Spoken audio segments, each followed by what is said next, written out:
First question: despite Jawaharlal Nehru and Mahatma Gandhi being close association, there were significant differences between the two regarding the role of state and control that it exercised. Comment highlight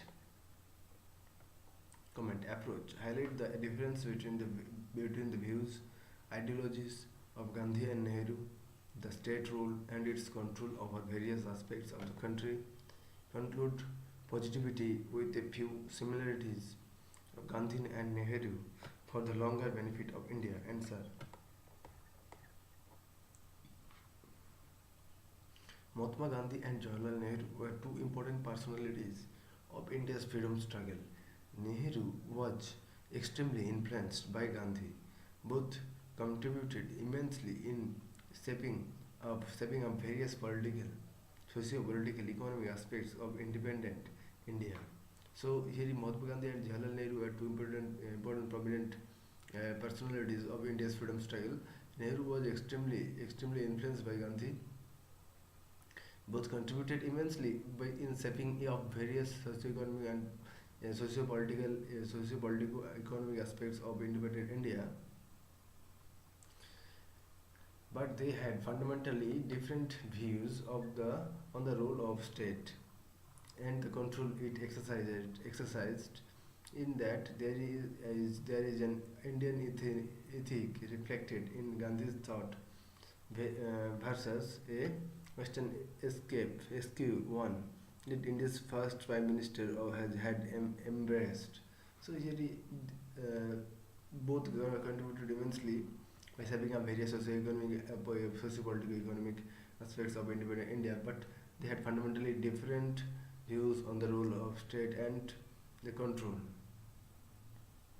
and it exercised. In that there is an Indian ethic reflected in Gandhi's thought versus the Western essay one that India's first Prime Minister had embraced. That is, while Gandhi was aiming for a utopian state where the individual was so responsible that there was little need for strong center. So while Gandhi was aiming for a utopian state where the individual was so responsible that there was little need for a strong state, Nehru was imagining a state which would create a fair and prosperous world for all. Gandhi's instincts derived his own sense of the self and an inherent dislikes of use of force by the states. It was not a socialism that Gandhi disliked, but the use of forced force by the state that socialism demanded. So here, while Gandhi was aiming for a utopian state, where the individual was so responsible that there was little need for a strong center. Nehru was imagining a state which would create a fair and prosperous world for all. Gandhi's instincts derived his own sense of the self and an inherent dislikes of use of force by the state. It was not socialism that Gandhi disliked, but the use of force by the state that the socialism demanded. On the issue of violence, while Nehru believed in the democratic process and could never tolerate could never tolerate insurrectionary violence as a means to the construction of socialist society. He recognized that force and coercion are necessary both for external demand, defense and internal cohesion, and the governments are notoriously based on violence. Here Nehru tell that on the issue of violence, he believed that in the democratic process and could never tolerate insurrectionary violence as means to the construction of a socialist society. He recognized that force and coercion are necessary, both the external defense and internal cohesion, and that governments governments are notoriously based on violence. For Nehru, India needed to be rebuilt as fast as possible. Only then could the least privileged expect to be free. For Nehru, India needed to be rebuilt as fast as possible. Only then could be could the least privileged expect to be free.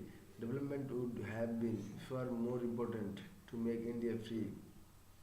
For freedom, Gandhi's freedom come from within, and therefore his inherent distrust of the state nation. Gandhi was an advocate as of bottom-up planning. His insistence on village industry and village self-sufficiency, on evils of machinery and mass production, and restriction of one's was part of philosophy of ethical perfectibility of the individual human being. So Gandhi was an advocate of bottom-up planning. His insistence of village industry or village self-sufficiency, on evils of machinery or mass production, on restriction of wants was a part of the philosophy of ethical perfectibility of the individual human being. Nehru, on the other hand, was heavily impressed with the Soviet model, had embraced 5 years plans and state planning with a focus on rapid industrialization, while Gandhi wrote about self-realized individual responsibility when he held forth on redistribution.